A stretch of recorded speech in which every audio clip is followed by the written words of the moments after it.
The honourable member for Calgary-Midnapore.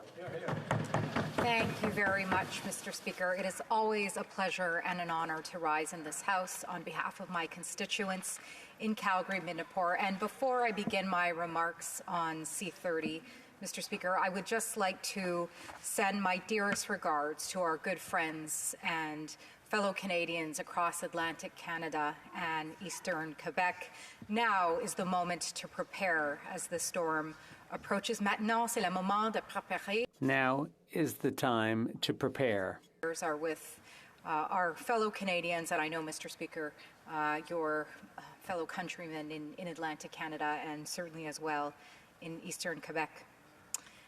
Mr. Speaker, no doubt the GST rebate will provide some welcome relief that Conservatives will support. But ultimately, fundamentally, this will not address the real problem, Mr. Speaker. And that is that, Mr. Speaker, inflationary deficits and taxes are driving up costs at the fastest rates in nearly 40 years. 40 years, Mr. Speaker. That's, my goodness, that's almost as long as I've been on Earth. I'm not going to share my age here, but that is certainly a long time.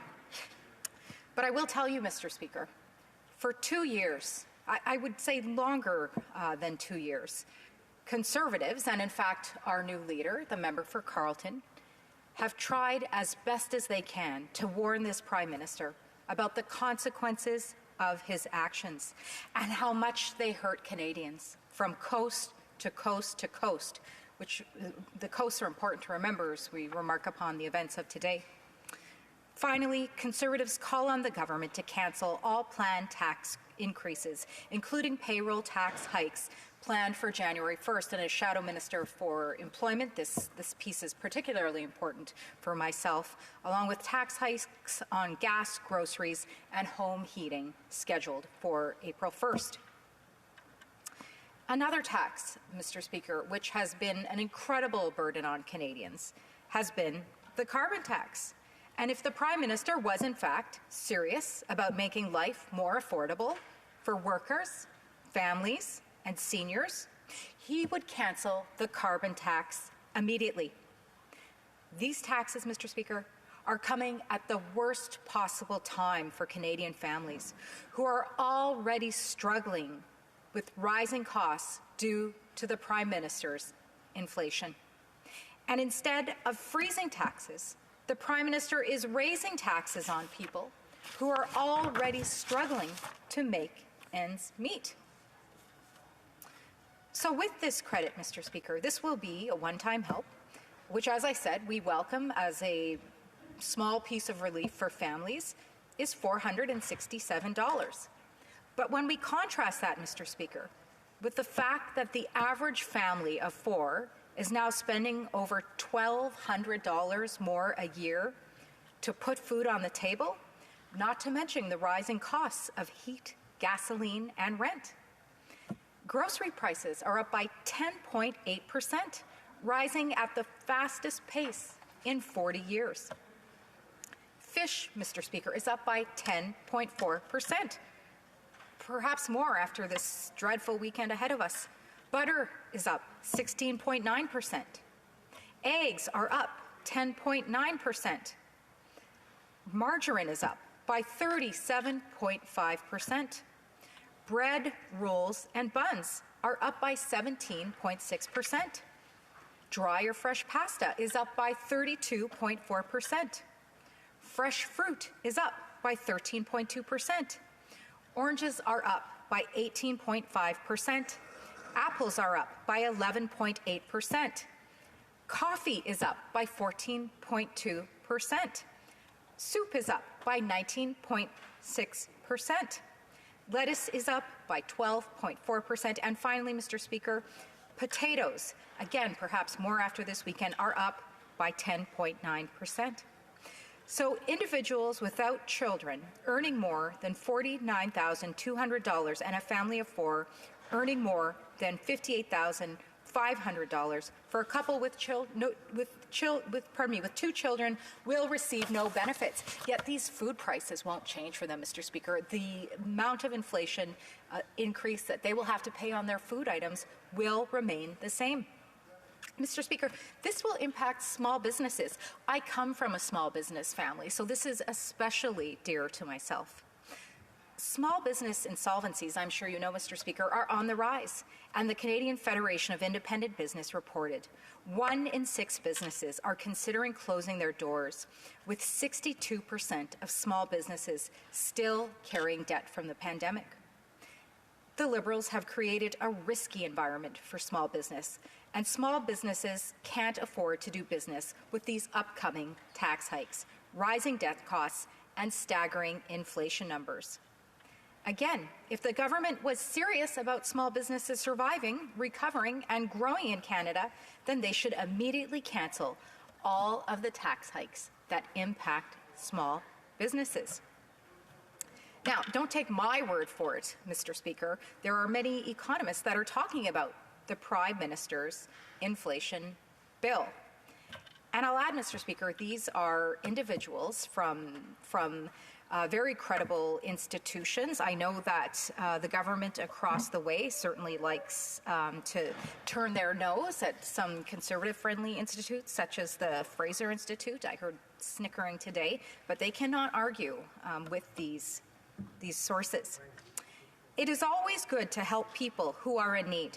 The problem is, what does that do for everyone else? And does it really help those on low incomes to begin with? If we have high inflation and that high inflation continues, that assistance isn't going to do very much to help anyone, including the recipients of that assistance. It's just not going to be enough. And while the Bank of Canada is doing quite a bit to bring down inflation through increasing interest rates, the government really hasn't done much of anything.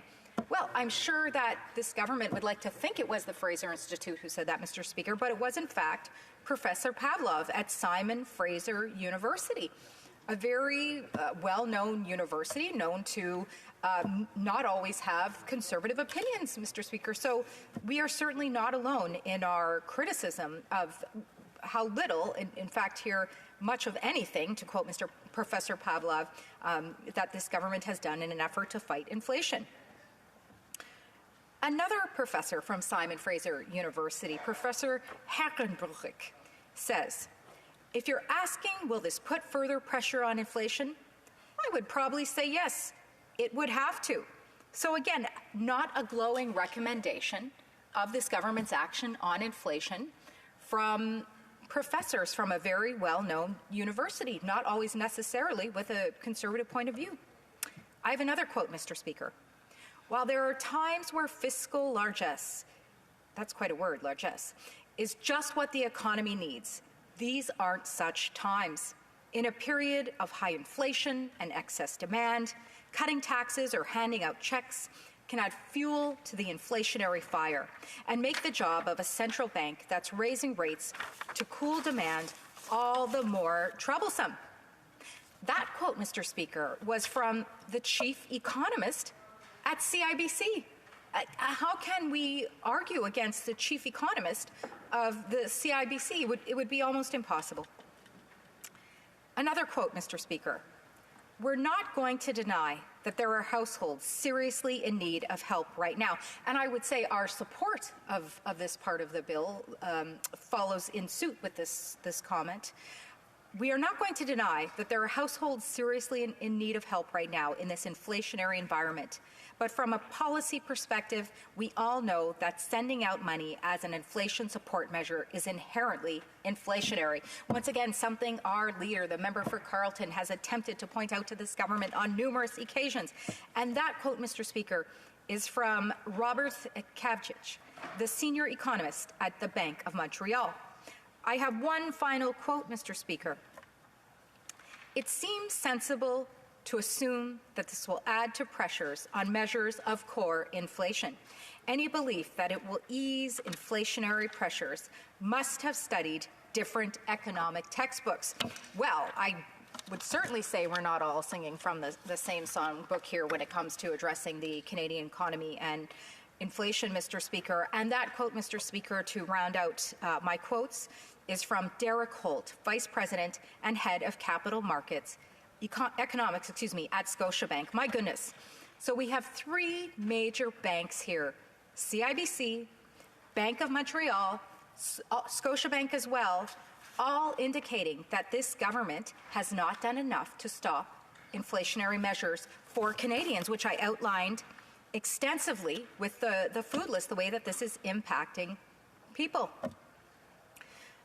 So now, Mr. Speaker, I will say the average family of four is now spending over $1,200 more each year just to put food on the table, I'm a mom. I go grocery shopping. I see the prices in the grocery stores, and I'm even hesitant to think about how my family will budget for them. And I'm a very fortunate mother in a very fortunate family, so I worry for my constituents. I worry for Canadians. Grocery prices are up by 10.8%, the highest rate since 1981. Across the board, food prices are up by 9.8%.